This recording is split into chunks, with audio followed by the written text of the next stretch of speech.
Hello everyone, welcome to the series of algebra of matrices. और ये हमारी आज की सीरीज का पार्ट नंबर 14 है, जिसमें हम करेंगे डिफरेंट टाइप ऑफ मैट्रिसेस को हम कैसे अरेंज करते हैं जब हमें किसी भी शॉपकीपर का सेलिंग प्राइस या फिर किसी चीज का अमाउंट या फिर कुछ और निकालना हो, तो two different type of matrices को हम कैसे अरेंज करते हैं और कैसे अज्यूम करते हैं। तो चलिए स्टार्ट करते हैं। हमारा आज का पहला क्वेश्चन, हमारा आज का फर्स्ट क्वेश्चन है, the book shop of a particular school has 10 dozen chemistry books, 8 dozen physics books and 10 dozen books of moral education. Their selling price are 80, 60 and rupees 40 each respectively. Find the total amount of the bookshop we receive from selling all the books using matrix algebra. मतलब हमें क्या करना है, हमें 10 दर्जन तो chemistry की books हैं, 8 दर्जन फिजिक्स की बुक्स हैं और 10 दर्जन हमारे पास बुक्स हैं मॉरल एजुकेशन की। हमें सबसे पहले इन्हें मैट्रिक्स फॉर्म में अरेंज करना है। पहले जो फर्स्ट पार्ट है उसको मैट्रिक्स फॉर्म में हम अरेंज करेंगे। कैसे अरेंज करेंगे, हमने लेट कर लिया कि ए बी सी रिप्रेजेंट करता है chemistry books, physics books and moral education books respectively. तो books of sold number of books जो बेची गई हैं उनको हम लिख सकते हैं मैट्रिक्स फॉर्म में। कैसे, ए बी सी हमने ले ली मैट्रिक्स बुक्स। यहाँ पे देखिए हमने क्या किया, ए बी और ये सी हमने ले ली मैट्रिक्स की बुक्स। अब देखो उसने कहा था डजन, यानी कि 10 डजन, 8 डजन या फिर दोबारा 10 डजन। तो डजन के नाम का हमने क्या लगा लिया, 12, यानी कि एक दर्जन में 12 होते हैं ना, तो वही उसके लिए हमने 12 से इसको मल्टीप्लाई करना है। तो यहाँ से हमारे पास क्या आ गई मैट्रिक्स की फॉर्म, 120, 96 और 120, यानी कि 120, 96 और 120, which is a 1x3 matrix. Now selling, अब देखना नेक्स्ट लाइन क्या है, their selling price are ₹80, ₹60 and ₹40 each respectively, यानी कि हर एक बुक का सेलिंग प्राइस कितना है, ₹80, ₹60 और ₹40। अब आप हम इसको कैसे समझ सकते हैं, जब आप किसी शॉप पे जाते हो, मान लो आपने एक पेन का कीमत है ₹5, ठीक है, एक बुक की कीमत है ₹10 और एक नोटबुक की कीमत है ₹10। तो आप क्या करोगे, अगर आपको एक एक चीज लेनी है तो आप उसमें से क्या करोगे, एक पेन यानी कि ₹5, यानी कि 1 गुना 5 प्लस फिर 10 गुना 1 फिर 10 गुना 1, यानी कि आपकी टोटल अमाउंट बन जाएगी ₹25।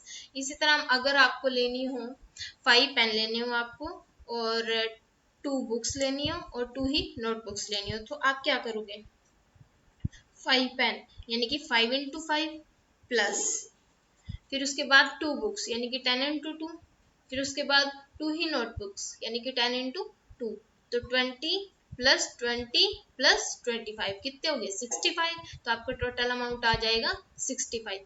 तो हम यहाँ पे ऐसे ही रख सकते हैं, मान लो मेरे को लेना था 5 10 10, यहाँ पे उसकी बुक्स की यहाँ पे उसका बुक्स की अमाउंट आ गई क्या, 1 1 1, और अगर बुक्स का प्राइस लेंगे तो क्या आएगा, 5 10 10। अब देखो क्वेश्चन के अकॉर्डिंग क्या था, 10 8 10, तो हमने 10 8 10 ले लिया और हमारा क्या आया डजन के अकॉर्डिंग 120 96 और 120। अब सेलिंग प्राइस इसका कैसे रिप्रेजेंट कर सकते हैं हम, 80 60 और 40। ये हमने ऐसे क्यों रिप्रेजेंट किया, देखो अगर हम इसको 1x3 की फॉर्म में ही रिप्रेजेंट करते हैं, मतलब अब जितना भी अमाउंट है इसको 1x3 की फॉर्म में रिप्रेजेंट करते हैं, तो हमें मल्टीप्लीकेशन का रूल पता है। मल्टीप्लीकेशन का रूल क्या कहता है कि जितने आपके फर्स्ट रो में एलिमेंट होंगे उतने ही आपके इधर फर्स्ट कॉलम में एलिमेंट होने चाहिए, तभी आप उसको मल्टीप्लाई कर सकते हो। लेकिन यहाँ तो पॉसिबल नहीं है अगर हम इस तरह लेंगे, इसीलिए हमें ये किस फॉर्म में लेना है, कॉलम मैट्रिक्स की। अगर ये रो मैट्रिक्स में लिया है तो ये किस में लेना पड़ेगा, कॉलम मैट्रिक्स में। आई होप ये आप समझ चुके होंगे एग्जाम्पल से कि हम किस तरह इसको मल्टीप्लाई करते हैं और क्यों करते हैं। क्यों करते हैं, क्योंकि देखो हमें टोटल अमाउंट फाइंड करना है, और जनरल जब हम बुक शॉप पे जाते हैं, अगर आप उस एग्जांपल से रिलेट करोगे तो आपका जल्दी क्वेश्चन होगा, ठीक है। और अगर आप इसको मल्टीप्लाई करने के तरीके वाले मेथड से, तो ये तो था क्या, क्यों करते हैं, और ये था कैसे करेंगे, ठीक है। इन दोनों का जवाब अब आपको आई होप मिल चुका होगा। तो चलिए हम आगे करते हैं, इसको टोटल अमाउंट फाइंड करते हैं इसका।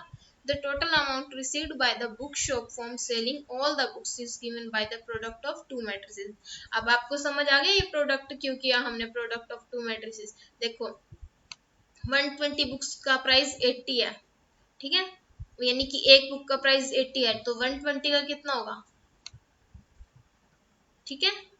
इसी तरह 96 बुक्स का प्राइस 60 है, तो इसका टोटल अमाउंट 5760।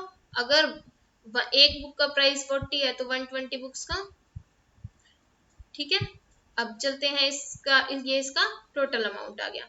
अब बस यही हमें तो फाइंड करना था। जब हमारे पास टोटल अमाउंट आ गया तो हम इसको लिख सकते हैं total amount received by the book shop is 20160, यानी कि 20,160। That a trust fund has received 30,000 that had been invested in two different types of bonds so that as to provide books to an orphanage. The first bond pays 5% interest per year and the second bond pays 7% interest per year. Using matrix multiplication, determine how to divide 30,000 among the two types of bonds if the fund must obtain an annual interest of 1,800 and 2,000, third है 1,600। तो चलिए start करते हैं इस question को। सबसे पहले हमें ट्रस्ट का फंड कितना दिया होगा, 30,000 यानी कि 30,000। जब हम इसको इन्वेस्ट करना हमने दो तरीके से, ठीक है। अब चलते हैं फर्स्ट, जो पहले वाला तरीका है वो कितना परसेंट इंटरेस्ट दे रहा है, 5% पर ईयर, और जो सेकंड वाला तरीका है वो कितना परसेंट इंटरेस्ट दे रहा है, 7% पर ईयर। तो हम इसको मैट्रिक्स की फॉर्म में कैसे करेंगे, सबसे पहले तो इसी को ही अरेंज करेंगे कि जो टोटल फंड इन्वेस्ट कर रहे हैं हम वो कितना कर रहे हैं, 30,000 यानी कि 30,000, और कितने उसमें कर रहे हैं, दो स्लॉट में कर रहे हैं, यानी कि दो बारी में कर रहे हैं। अब देखो टोटल अमाउंट दे दिया उसने, ये नहीं दिया कि पहले में कितना करेंगे दूसरे में तो कितना करेंगे। तो पहले के लिए हमने x मान लिया, तो दूसरे के लिए कितना आएगा, 30,000 माइनस x। तो ये दो टाइप्स के बॉन्ड्स हो गए। तो अब देखो इनकी वैल्यू को हम this value can be written in the form of row matrices as given by a is equal to x 30,000 minus x, यानी कि फर्स्ट वैल्यू है, सेकंड वैल्यू है, विच इज 1x2 मैट्रिक्स, ठीक है। अब तो आपको ये बनानी आ ही गई होगी। Now the amount received annually as interest from these two types of bond can be written in the form of column matrix is given by. अब देखो 5% के हिसाब से फर्स्ट में मिल रहा था और सेकंड में मिल रहा था 7% के हिसाब से, तो उन्होंने इसको परसेंटेज फॉर्म में लिखने के लिए अपॉन में 100 लगा दिए, तो ये हमारी 2x1 मैट्रिक्स आ गई।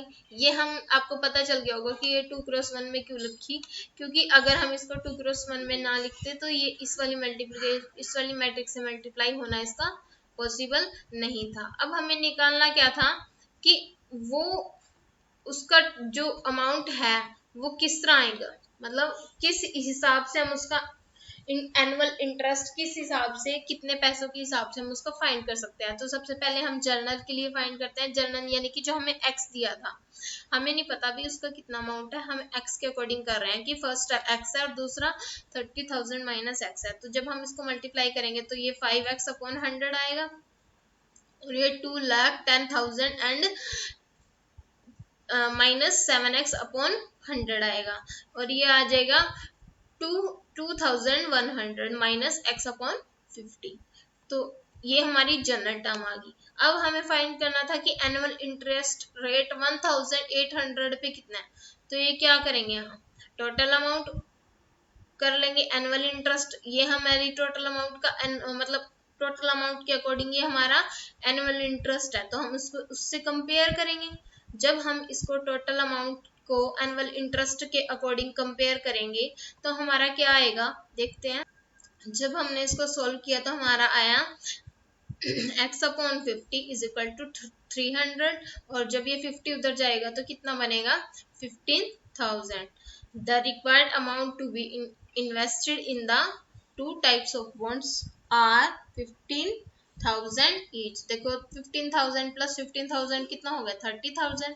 तो यानी कि टोटल इन्वेस्टमेंट दोनों में कितनी कितनी होगी 15,000 15,000। तभी हमें इंटरेस्ट कितना मिलेगा 1,800 रुपीज। अगर हमारे पास एनुअल इंटरेस्ट रेट हमारे पास आ गया तो 2,000 रुपीज, तो हम क्या करेंगे, हमारे पास क्या होना चाहिए, सबसे पहले वही जो हमारी इंटरेस्ट रेट हमें फाइंड हुई थी जर्नल, उसको हम कंपेयर करेंगे किससे 2000 से। जब हमारे पास कंपेयर होगी तो यहाँ हमारे पास वैल्यू आ जाएगी एक्स की 5,000 रुपीज। यानी कि अगर एक की वैल्यू 5,000 है तो जो बचा हुआ है उसकी वैल्यू कितनी आएगी 25,000, यानी कि 25,000 रुपए। तो इस तरह हम इसको फाइंड कर सकते हैं। अब हमारे पास तीसरा केस है, एनुअल इंटरेस्ट रेट हमें 1,600 दी हुई है, यानी कि 1,600 रुपए दी हुई है। इसको दोबारा से कंपेयर करेंगे, यहाँ से x की वैल्यू क्या आएगी 25,000, यानी कि एक की 25,000 है तो दूसरे की कितनी आएगी 5,000, क्योंकि टोटल अमाउंट तो हमें दिया हुआ है ना 30,000। तो यहाँ से हम निकाल सकते हैं। अब चलिए करते हैं हम एक्सरसाइज के क्वेश्चंस। हमारा एक्सरसाइज के क्वेश्चन में जो हमारा फर्स्ट क्वेश्चन है, 3 shopkeepers A B C go to a store and buy a stationery, यानी कि 3 शॉपकीपर हैं ए बी सी, वो किसी स्टोर में जाते हैं और स्टेशनरी लेते हैं। स्टेशनरी मतलब जैसे बुक्स कॉपी पेंसिल इट्स ये सब चीजें लेते हैं। ए परचेज 12 डजन नोटबुक्स, यानी कि जो फर्स्ट है वो क्या परचेज करता है 12 दर्जन नोटबुक और 5 दर्जन पेन और 6 दर्जन पेंसिल्स, यानी कि 12 dozen notebooks 5 dozen pens and 6 dozen pencils, and we purchased 10 dozens notebooks, 6 dozen pens and 7 dozen pencil. The purchases आगे सी की वैल्यू दी है, सी परचेज करता है 11 dozen notebooks 13 dozen pens and 8 dozen pencils. ठीक है, अभी तो हम इसको पहले किस में फॉर्म अरेंज करेंगे मैट्रिक्स फॉर्म में। तो चलिए देखते हैं हम इसको मैट्रिक्स फॉर्म में कैसे अरेंज कर सकते हैं। हमने लेट कर लिया कि जो एबीसी शॉपकीपर है वो बाय करता है books pencils and pens respectively, तीनों बाय करते हैं। तो हम इनको number of books pens and pencil को कैसे रिप्रेजेंट कर सकते हैं, 12 लगाया क्यों, क्योंकि हमारे पास हर एक वैल्यू किस में है डजन में, यानी कि दर्जन में। दर्जन में क्या होता है 12। और सिमिलरली जो फर्स्ट खरीदता है वो यहाँ पे आप लिख सकते हो, ये है बुक्स, ये है पेन और ये है पेंसिल।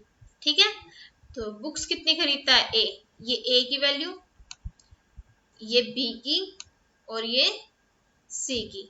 तो ए कितना खरीदता है 12 दर्जन बुक्स 5 दर्जन पेन और 6 दर्जन पेंसिल। ठीक है, सिमिलरली बी की 10 dozen books 6 dozen pen and 7 dozen pencil, 11 dozen books 13 dozen pen and 8 dozen pencils. तो जब हम इनको मल्टीप्लाई करेंगे तो हमारी रिक्वायर्ड मैट्रिक्स ये आ जाएगी 144 60 72 120 72 84 132 156 96। आप इनको एक बार मल्टीप्लाई करके जरूर देखना, क्योंकि अगर आप एक बार इनको सॉल्व करोगे तो आपके लिए अच्छा होगा, आप इजीली इनको दोबारा कर सकते हो। अब हमें क्या दिया हुआ है, नेक्स्ट हम पढ़ते हैं उसमें क्या दिया हुआ है। हमें दिया हुआ है A notebook cost 40 पैसे, a pen cost 1.2 पैसे rupees and a pencil cost 35 पैसे।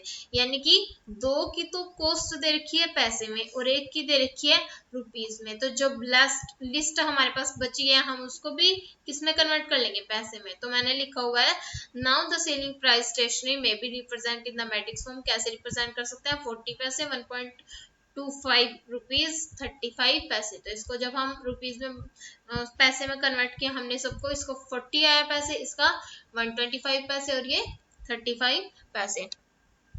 अब उसने क्या फाइंड करने को बोला है, पढ़ते हैं।